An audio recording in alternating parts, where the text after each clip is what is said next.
falls to the ground. And just like that, life's turned upside down again. Quiet times I learned to let go, yeah. And I am fortified. Greetings. I am Master Gano Grills from Galighticus.com, and thank you for joining us on this beautiful autumn day for another episode of Questions and Answers. Our first question today comes from Nicole Tobias Cooks on Facebook, and she asks, I choose to serve one God. Can I still be an enlightened being?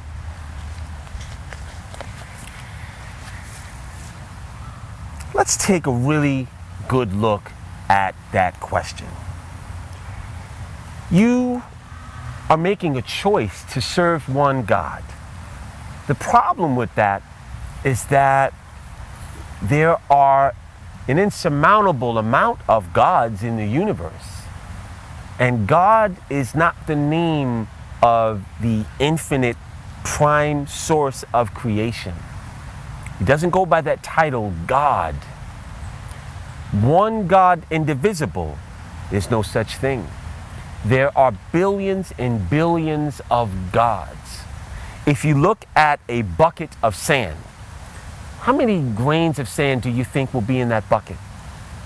It would probably be an impossibility that you will be able to count each one of those grains of sand before you give up the task.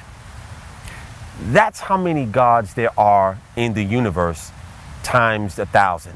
As a matter of fact, you can take that bucket of sand and empty it out onto the expanse of a large beach. That's how many gods there are in the multiverse. So if you say that you choose to serve one of those gods, you are limiting yourself to a very, very fractal piece of what creation actually is. Now, if you say, Sri Master Gano Grills, I choose to serve the Creator, now that is a very different question, and it's a different story. But that's not what you asked. So let's entertain the second part of what you asked. Can you be an enlightened being if you choose to serve one grain of sand in a bucket filled with other grains of sand? The question or the answer would be no. It would be impossible for you to be enlightened if you ignore the tapestry of the divine. So, we're sitting on a bed of many, many different leaves at the moment. And one leaf is analogous to one piece in an infinite jigsaw puzzle.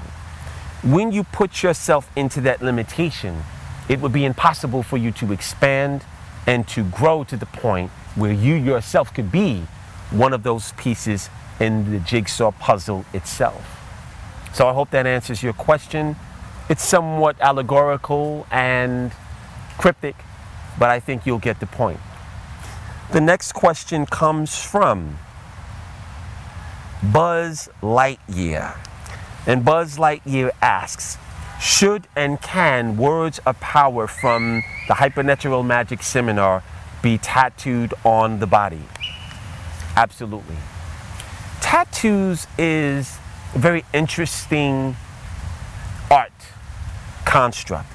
And when you put a tattoo on your body, you're putting a contract on your body. If you put a skull on your body, you are contracting yourself to the energy of that skull. Skulls and different kinds of motifs that people allow themselves to be adorned upon the edifice of their body, it becomes a portal for other entities to come through.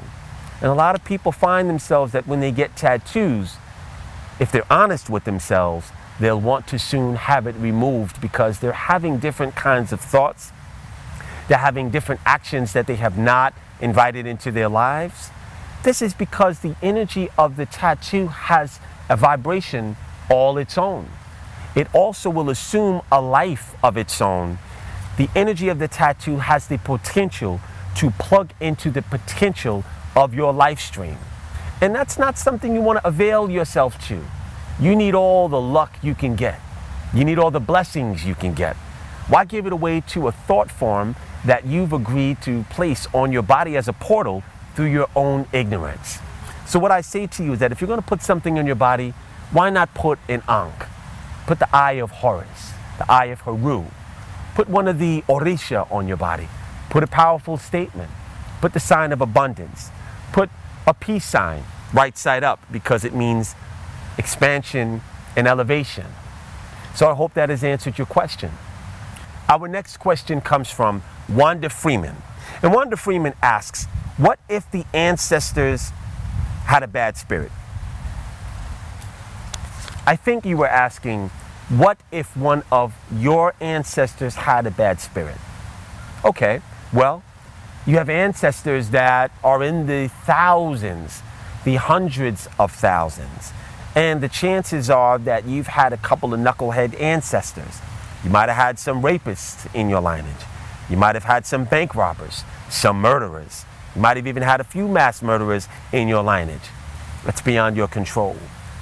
One of the things that I'd like you to know is that you yourself one day will be an ancestor in your lineage. You will be an ancestor that sits and waits for hopefully one day one of your descendants to give you the credulous invalidation of worship and supplication so that they can help you in your afterlife.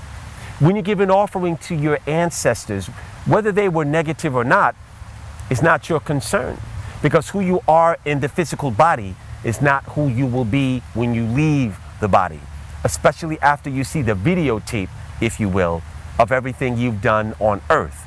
And if you're really lucky, and most of you will be, when you leave the body, you're going to feel the result in the impact energetically of every person that you have affected, good or bad.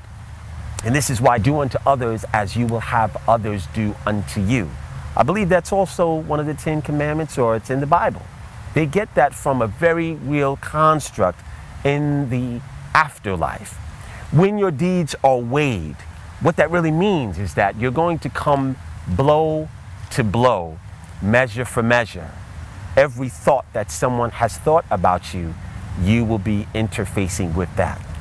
So this is a very good reason to be kind to everyone, to speak your truth, never steal, cheat, or deceive, because you will also be doing that to yourself.